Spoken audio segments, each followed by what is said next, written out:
Gata on opening a sutra.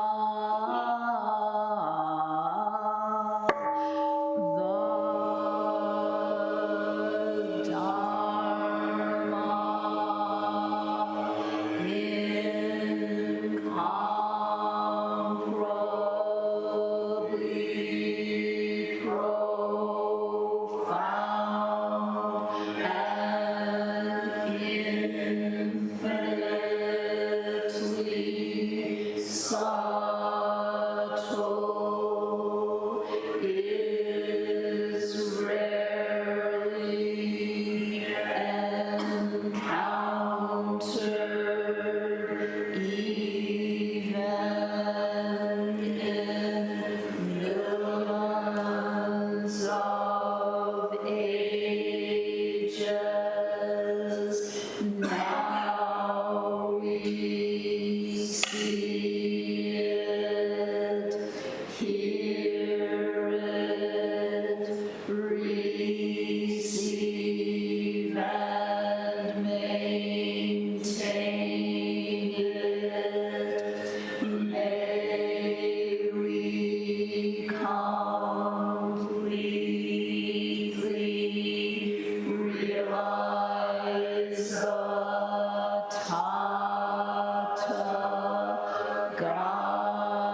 Tathagata's true meaning.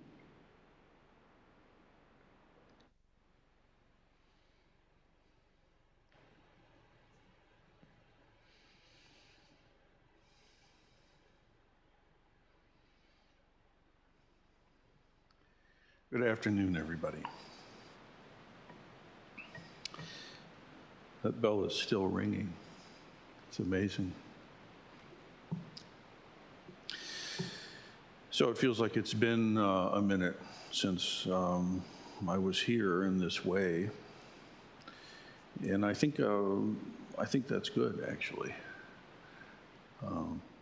Sensei and I traveled to Portland to meet with fellow Buddhist teachers of the Gen X variety. So that's kind of interesting. And then we traveled to Western Mass for a while to pick up our daughter. It's where we met our new teacher here, the Bell. And during that time, and since that time, there's been a request made to certain Sangha members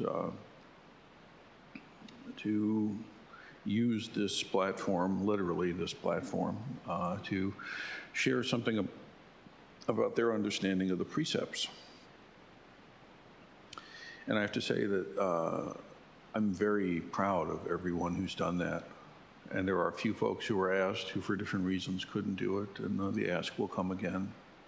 And hopefully the ask will go to a broader pool over time.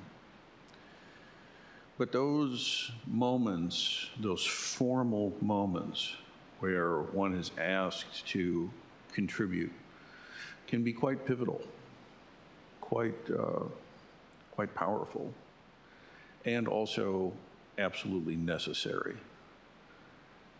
If for 100 years the lone enlightened master sat on the high seat and never anyone else could approach within 30 feet, something's gone horribly wrong somewhere. So that's not our disease. However, it's my turn again. And we find ourselves here in the middle, or the beginning really, of a very deep session retreat. And so I wish to take up again the Lankavatara Sutra. The Lankavatara Sutra has not yet completely had its way with us. There is more unfinished business in need of attending to. And so I will use this retreat to press forward into the Lankavatara's wisdom and teachings.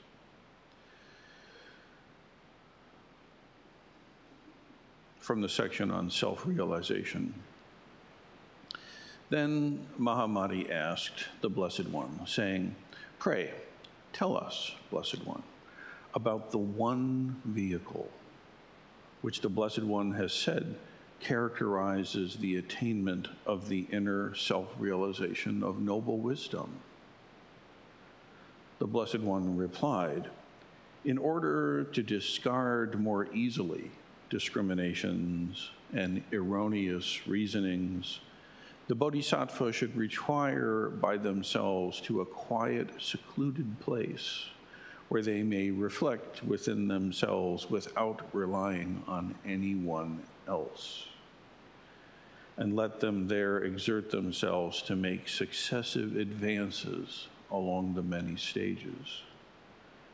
This solitude is the characteristic feature of the inner attainment of self-realization of noble wisdom. I call this the one vehicle not because it is the one vehicle, but because it is only in solitude that one is able to recognize and realize the path of the one vehicle. So long as the mind is distracted and is making conscious effort, there can be no culmination as regards the various vehicles. It is only when the mind is alone and is quiet that it is able to forsake the discriminations of the external world and seek realization of an inner realm where there is neither vehicle nor anyone to ride in it. I speak of the three vehicles in order to help the ignorant. I do not speak much about the one vehicle because there's no way by which earnest disciples or even masters can realize nirvana unaided.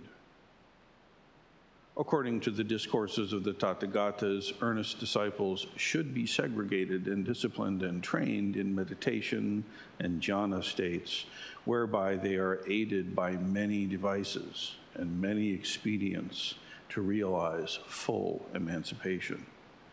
It is because earnest disciples and masters have not fully destroyed the habit energy of karma and the hindrances of discriminative knowledge and human passion that they are often unable to accept the twofold egolessness and the inconceivable transformation death. That I preach the triple vehicle and not the one vehicle. When earnest disciples have gotten rid of all their evil habit energy and been able to realize the twofold egolessness, then they will not be intoxicated by the bliss of the samadhis and will be awakened into the supra realm of the good non-outflowings. Being awakened into the realm of good non-outflowing, they will be able to gather up all the requisites for the attainment of noble wisdom, which is beyond conception and is of sovereign power. But really, Mahamati, there are no vehicles, and so I speak of the one vehicle. Mahamati, the full recognition of the one vehicle has never been attained by either earnest disciples, masters, or even the great Brahma. It has been attained only by the Tathagatas themselves. That is the reason that it is known as the one vehicle. I do not speak much about it because there is no way by which earnest disciples can realize nirvana unaided. So let's see if we can unpack and make some use of this teaching. Clearly, the querent is asking the Buddha for more clarity on a term he's been using called the one vehicle. He's obviously heard the Buddha talk about the three vehicles, and suddenly there's this talk about the one vehicle. For those who may not be aware, if you Google Buddhist three vehicles, what is it? You'll come up with a pointing to the Theravada and the Mahayana and perhaps the Vajrayana. And this can roughly be put into categories. Scholars will parse these things differently. But I think the main thing to realize, rather than getting into the minutia of what the three vehicles means or meant or is or isn't referring to, simply let it hold in your mind a place that the Buddha, when teaching to a wide array of people, would amend the teachings to be useful to the people that he was talking with. It's pretty simple. So if he's in front of a group of warriors or politicians or farmers or householders or whatever, the Buddha would change what was said to be of use to them. But here, the Buddha is responding to Mahamati's request for the Lankavatara. And in this context of a deeply committed Sangha of advanced practitioners, he speaks of the one vehicle. So Mahamati presses the point. This is rather like centuries later, Master Dogen would say, look, quit calling us the Zen sect. There are no sects. There's just practice and realization of Buddha Dharma. That's it. And so Soto Zen was born. in typical human fashion. So that's what this is about. So then the Buddha replies, well, the one vehicle. In order to discard more easily the discriminations and erroneous reasonings. So right away, the Buddha's focal point, the locus of power, is the mind of the awakening one. It's not about conforming to some external structure, really. It's about your own internal experience. What is the one great vehicle you speak of? Well, in order to discard more easily the discriminations of liking and not liking and neutrality and the erroneous reasonings of the intellect and linguistic minds, you need a quiet, secluded place. But be careful here. What is this quiet, secluded place? Must you travel to the forests of Thailand or the foothills of the Himalayas? Perhaps the desert. Sedona seems to appeal to many. Do you have to go to some specially isolated iceberg somewhere?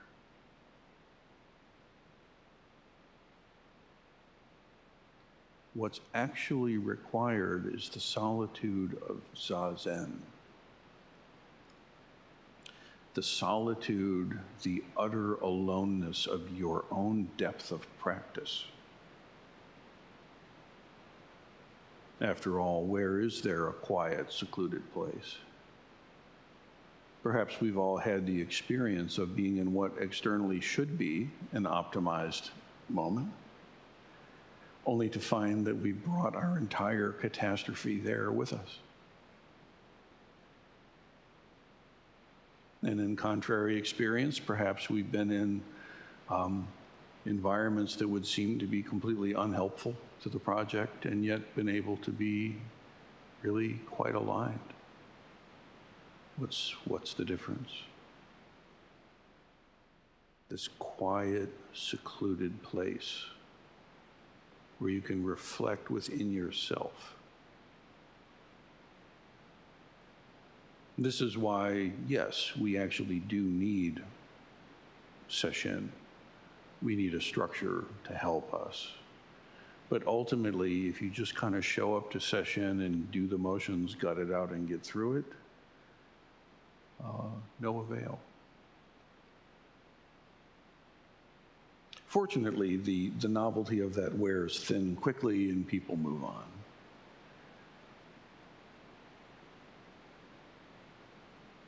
But for those who start actually sinking in, you find there's no more direct route.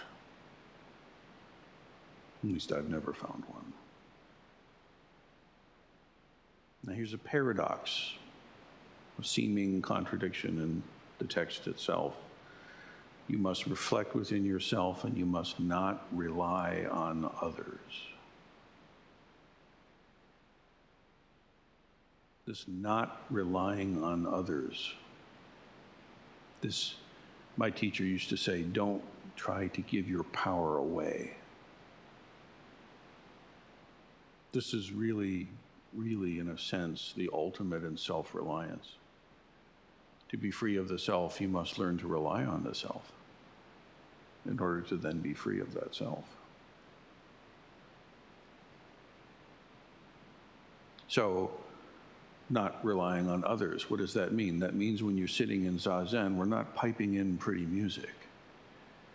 We're not narrating a relaxing tale for you to relax to. You're left utterly on your own. Your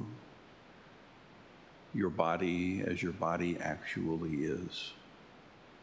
And God help you, your mind as your mind actually is. No one's running around trying to give you pleasurable distraction or momentary counsel. Simply allow the disciples to stew in their juice that they need to, and don't interfere.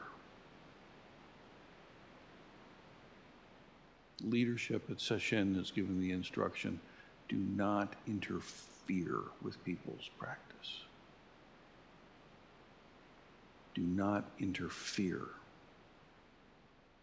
And this interference can come in subtle and grand ways. A lot of times the big things that you might think actually get in the way don't. It's the little ones, it's the little things.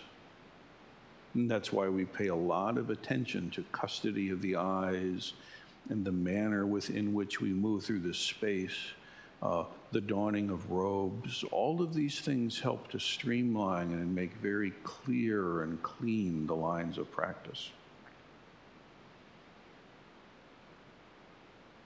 You don't have to wonder about what people are wearing or what you're going to wear.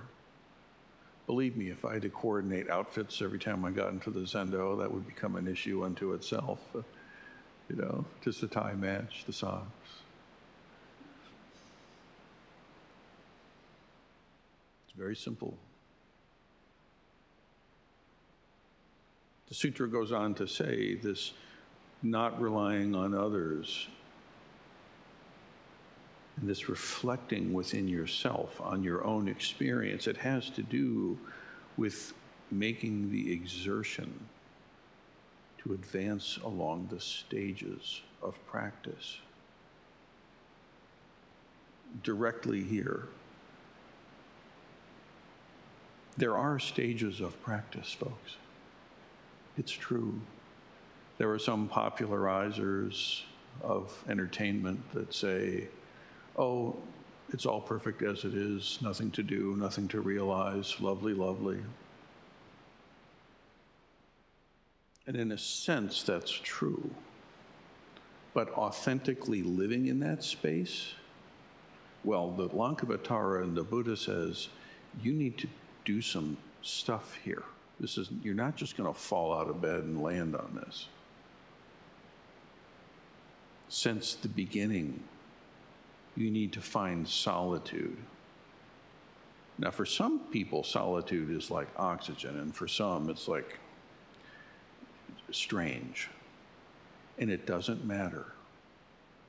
If you love solitude, do not hang on to your delight. It will get in your way. If you fear solitude, do not hang on to your fear. It will get in your way. But this effort must occur, and there are stages of development that actually are real and they matter. And I have to say, we don't really generally in Zen writ large these days make a big show of people moving from stages to stages. There's a few moments that are inevitable or inevitably recognizable, but in general, we don't have different colored sashes or something every time you move up a little niche, like toys for kids in the dojo. But they're there. And I have to say that I think some folks that keep insisting that this isn't true have a long-term decades of sunk cost in that story. Maybe. But leaving those folks to the side, the Buddha and the Lankavatara Sutra is quite clear. You must move into solitude, real, true, honest solitude. And it doesn't mean that having other friends in the Zendo is a problem. In fact, you need them, because no one can do this unaided. That's what comes later. That's the paradox. So this solitude, the sutra says, is the characteristic feature of inner attainment, of awakening that Dharma I. Even people that in their awakening experiences, they're out in the world doing stuff, they've done a long haul of preparation, getting themselves ready to the point to where that opening can occur. And that only happens in solitude. That only happens in Zazen.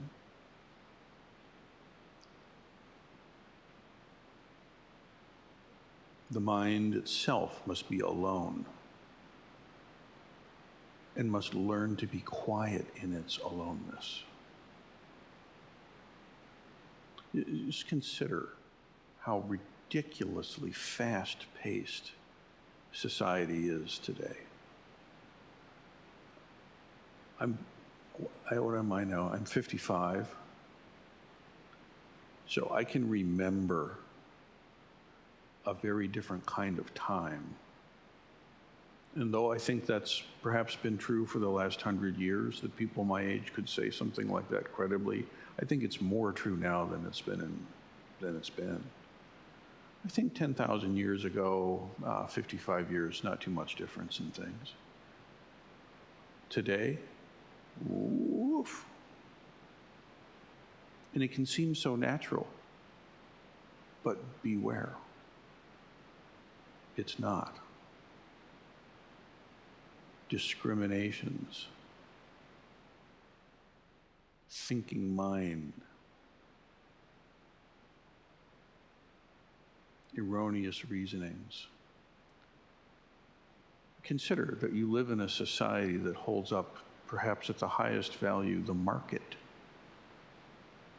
People who think about this in this way talk about a market and its people.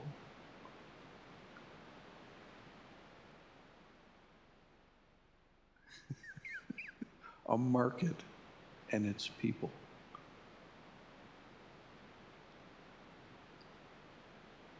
The Sangha is no market. The Sangha is a sacred community of practice, actually a sacred community of solitude,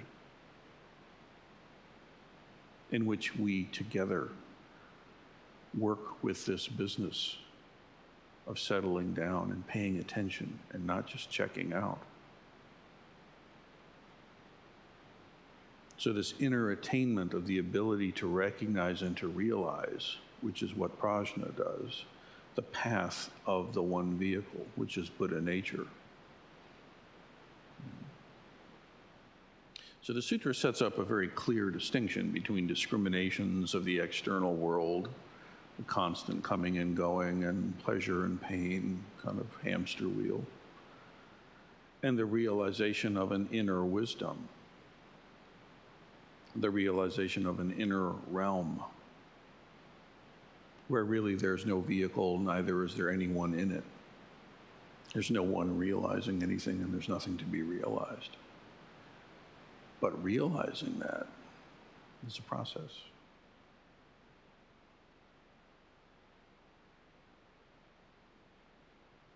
So the upaya, speaking of the three vehicles, is appropriate. But I encourage you to take yourself as seriously as I take you, which is the same way that my teacher took me. I'm looking at a Buddha, full and complete, no holds barred, the real deal. Every time we lock eyes, that's exactly what I see. How about you? seriously. Do not see yourself as someone who is unworthy.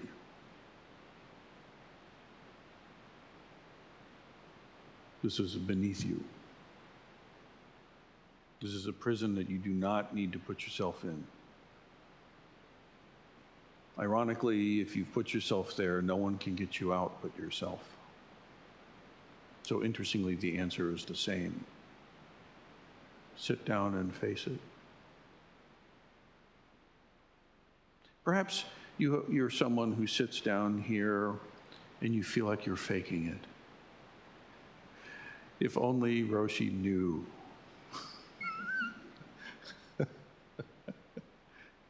I could say the same. But don't believe that. You're here. You're in the house. Instead, investigate, where does that feeling come from? Where was it before it arose?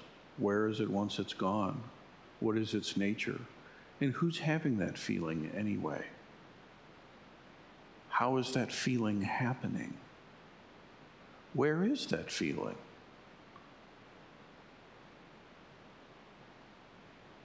Or perhaps you sit here feeling like, I'm the best thing to ever happen to this Sangha. Look how amazing my Raksu is. Woo, woo, woo, woo. And my Zen. Well, maybe that's more fun for you. But I give you the same prompt. Where does that feeling come from? Where was it before it arose? Where is it after it dissipates? Who's perceiving this? How is that happening? See, in a culture that just wants to keep stringing you along with desires and satisfactions and more desires and more satisfactions and distractions and so on, what a rebellious thing to do, to stop playing with the toys and to query the maker.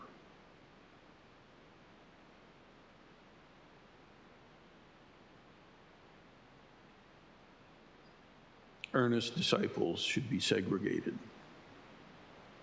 disciplined, trained.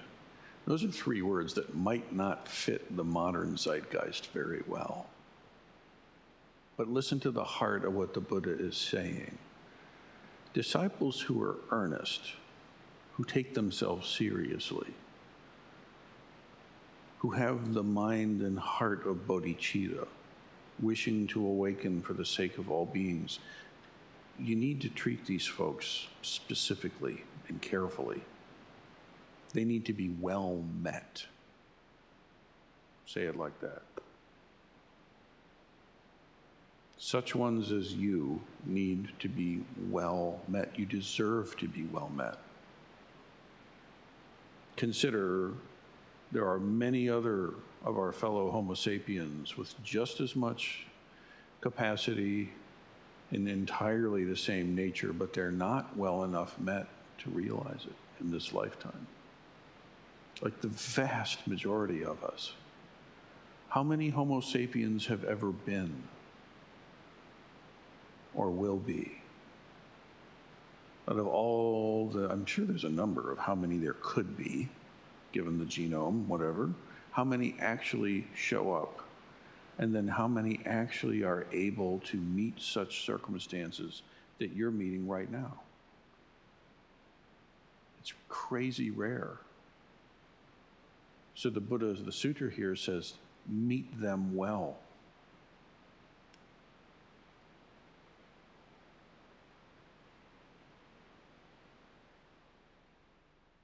They must be segregated, disciplined, and trained. What's the discipline about?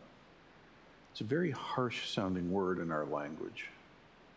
It has weird connotations of all kinds of stuff.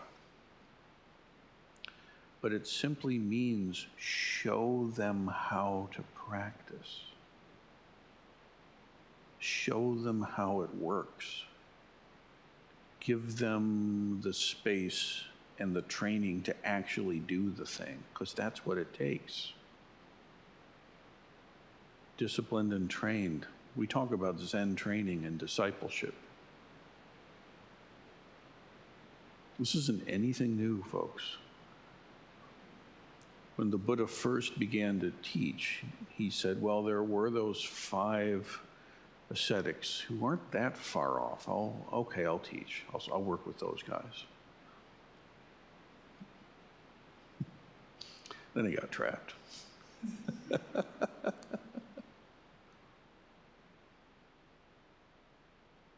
But even Mozart needed music lessons.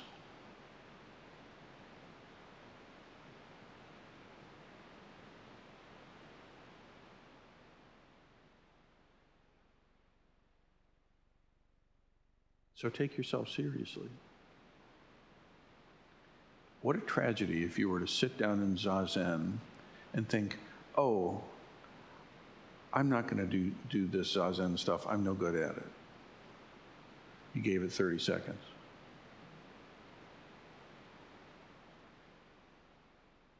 How strange would that be? Oh, that Zen stuff, I'm no good at that. It's not for me. What? It's like, I don't know, if you've eaten like junk food your whole life, let's say, and you're well acclimated to it, and then suddenly you have some really healthy, nutritious thing, and it doesn't taste the way you expect food to taste, and you say, oh, well, I don't eat nutritious food. Doesn't work for me. It's like, no, it does. Your body is your body. Your cells are your cells. Nutrition is nutrition. Just this habit energy pattern having gone straight towards the sea of icebergs for so long, when you try to turn the ship, it creaks and groans and doesn't quite want to go. But that's not a contraindicator.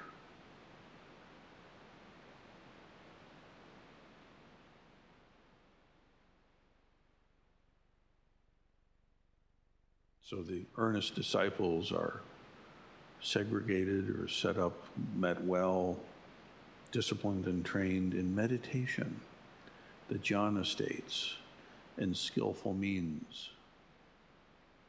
And the sutra says that there are many. We would include here koan, shikantaza, working with centering practices, all of this and others.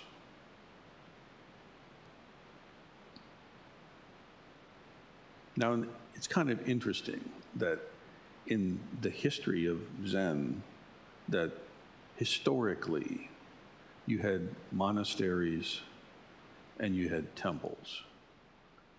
And the monasteries were places for,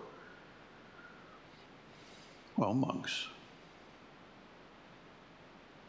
And typically they would go there and train so that they could go back to the temple and serve the village.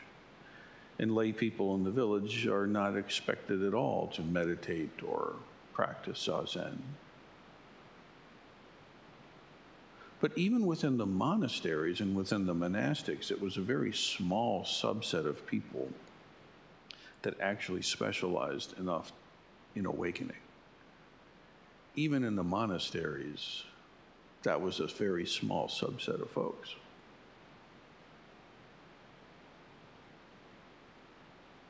And of course, here, pretty much it's what we all do.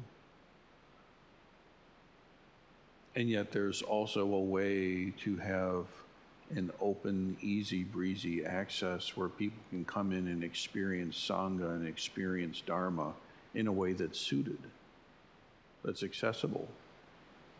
And there's this tension because the Western way is to, at its best, find the most efficient, easy way to do things and accommodate so everyone has access. This is good stuff. But the problem is that this essential solitude that the Buddha is pointing to is not optional. And neither are the disciplines that he's talking about. This business of realizing the one vehicle cannot be accommodated for. There is no easy hack. How do you work it?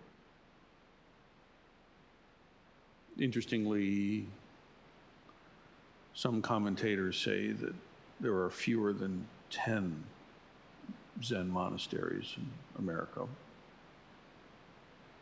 I think that sounds about right. I think that might be a little too many. I'd put the number closer to 7. I could be wrong. And of those, let's give it 10, give it a dozen, most are in decline, though not all.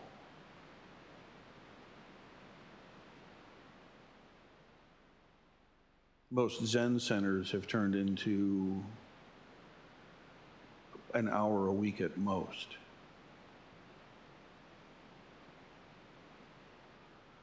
Dosho Port, in a recent commentary, said that, rough cut, it was in one of the interviews with the Rick McDaniel's book, which I too was interviewed for, as was Shokai and Hoshi, I believe.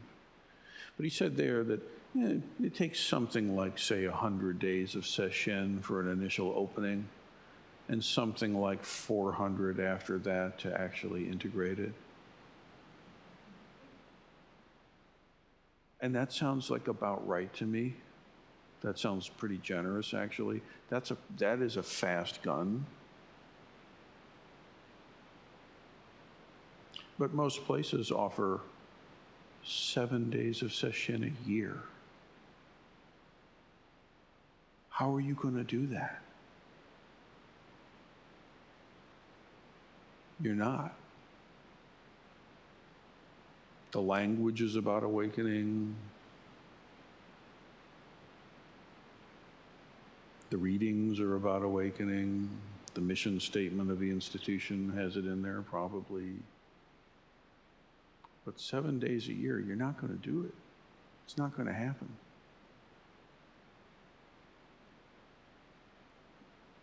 We offer some 50. That's way up there. And it's a complete pain in the ass. It is a regular, reliable, reoccurring, dependable pain in the ass. And it's a delight and an honor and a joy to be able to be in a space where enough of us gather together miraculously every month, more or less, to actually pull this miracle off. Consider how rare that is, folks.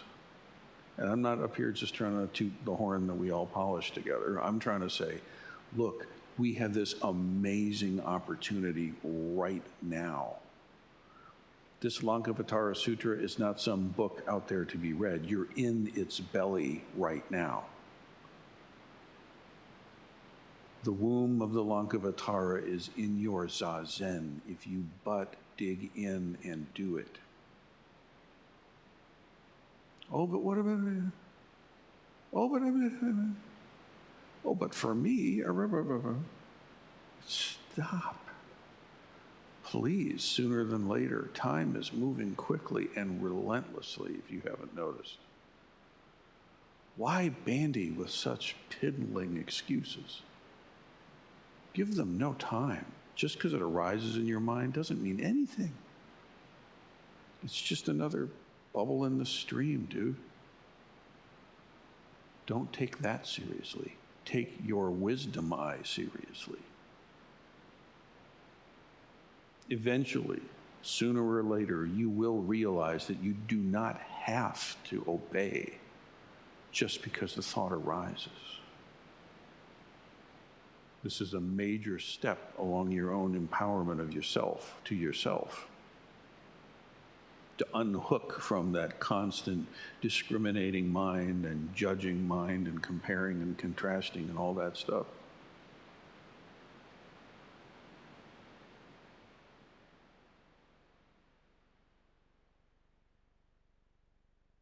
This habit energy has a force.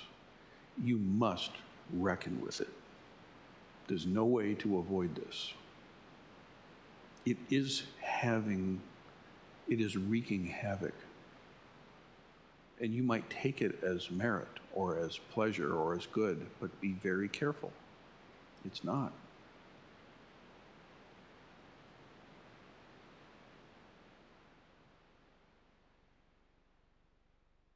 Only then can you really realize the twofold egolessness, the egolessness of the self and of all things. The sutra holds these up over and over again.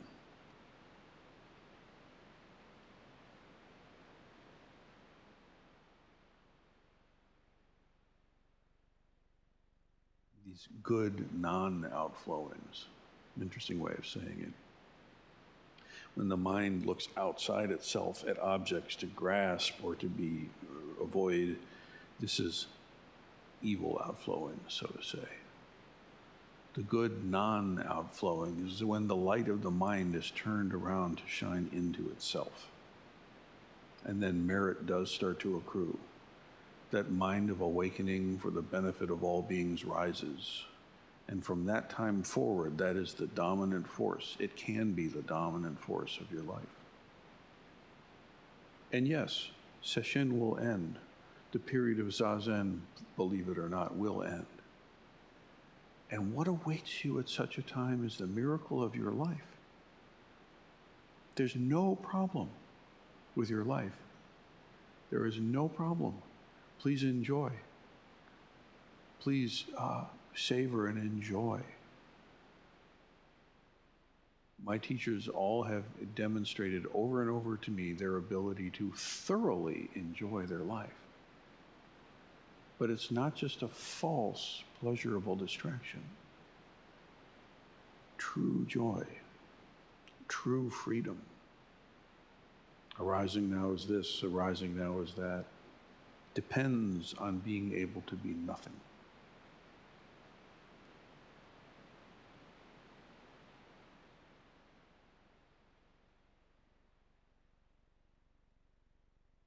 Only when the mind is alone and quiet is it able to forsake the discriminations of the external world and seek the realization of the inner realm. This you must do. You have the tools, you have what's needed. The instructions will always feel a little bit insufficient because the instructions can't be unpacked into experience. You have to do that. You have to give yourself the gift of paying attention to your own experience, and you can do that.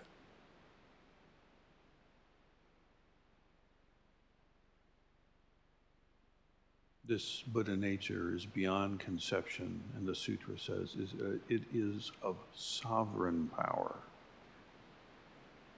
royal, noble, O noble one.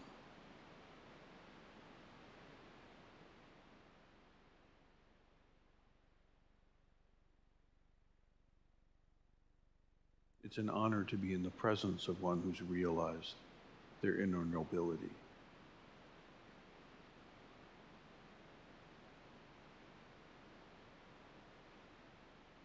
This one vehicle, this realization of true nature, has never been attained by earnest disciples or masters or even the gods, but only by the Tathagatas themselves. A god can't realize it. A disciple can't realize it. A master can't realize it. Only a Tathagata can realize it. Who's the Tathagata?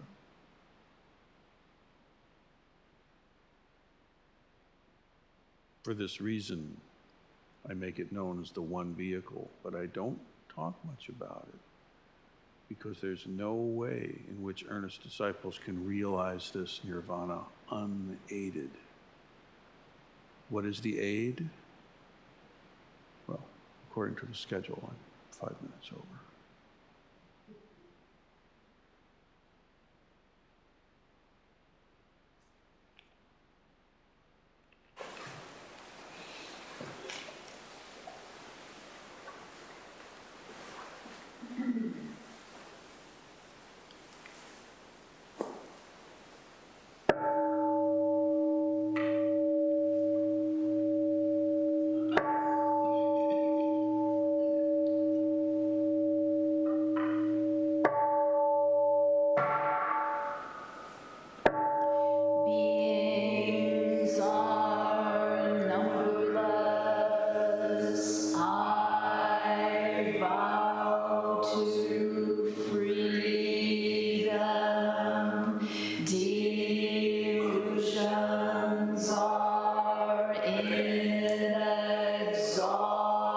inexhaustible. I vow to end them. Dharma gates are boundless. I vow to enter them. The Buddha way is unsurpassable. I vow to embody it. Beings are numberless. I vow to free them. Delusions are inexhaustible. I vow to end them. Dharma gates are boundless. I vow to enter them. The Buddha way is unsurpassable. I vow to embody it. Beings are numberless. I vow to free them. Delusions are inexhaustible. I vow to